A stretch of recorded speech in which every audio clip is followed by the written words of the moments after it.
Bonjour et bienvenue chez IFI Émotion. Parlons connecteur jack. Si l'on doit faire une définition rapide, il s'agit d'une liaison de 2 jusqu'à 5 fils électriques reliant des connecteurs cylindriques dotés de 2 jusqu'à 5 contacts électriques. La fiche mâle et la prise femelle sont toutes les deux usuellement nommées jack. En Hi-Fi, les connecteurs jack sont utilisés pour brancher les casques audio et les microphones.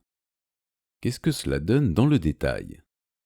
Le connecteur jack a été inventé en 1877 pour les standards téléphoniques afin de connecter les lignes téléphoniques.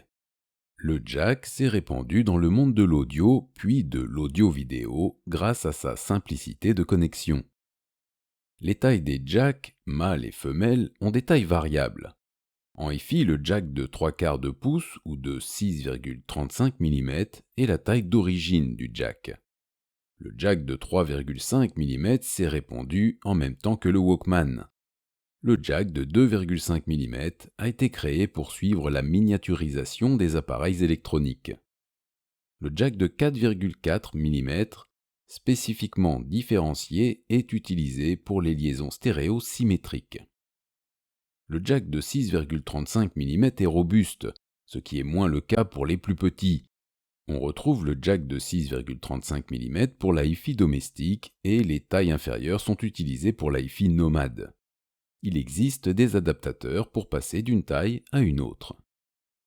Le principe de contact électrique est une connexion coaxiale. La prise mâle cylindrique est enfichée et la prise femelle cylindrique aussi assure les points de contact avec des ressorts métalliques. Derrière la pointe, un étranglement suivi d'un isolant maintient l'ensemble et le retrait reste aisé. Le nombre de points de contact varie de 2 à 5 pour 1 à 4 signaux, l'un des contacts étant réservé à la masse. La prise mâle est constituée au minimum de 2 contacts. On distingue alors une pointe conductrice T, appelée tip en anglais, d'une rondelle isolante en plastique, d'un cylindre conducteur nommé manchon, S de l'anglais sleeve. C'est un connecteur jack TS. Quand la prise jack est à 3 points de contact, on distingue alors la pointe T, une rondelle isolante, un anneau R pour ring en anglais, une rondelle isolante et le manchon S. C'est un connecteur jack TRS.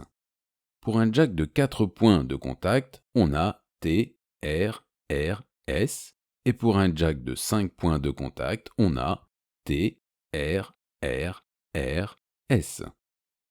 La base de la fiche mâle est le manchon, sleeve S, et il constitue la masse. Les anneaux R et la pointe T constituent les signaux.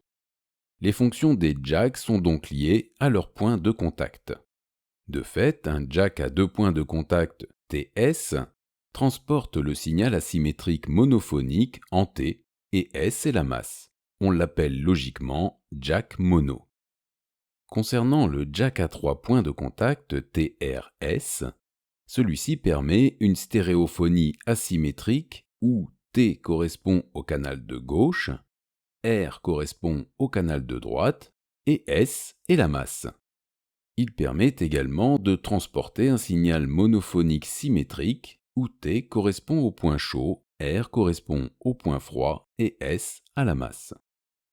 Dans le cas d'un jack à 4 points de contact TRRS, ce jack audio stéréo permet un signal supplémentaire pouvant être utilisé pour un microphone dans le cas des microcasques. Il peut également servir à un signal vidéo ou à une télécommande. Enfin, le jack à 5 points de contact TRRRS est utilisé pour la liaison symétrique stéréo destinée aux casques audio compatibles et cette liaison est la plus qualitative. Le T correspond à la phase de polarité positive du canal de gauche. Le R qui suit correspond à la phase négative du canal de gauche. Le R suivant correspond à la phase positive du canal de droite. Le dernier R correspond à la phase négative du canal de droite. Et enfin le S correspond à la masse. une production du magasin IFI Émotion, 78 120 Rambouillet. Merci et à bientôt.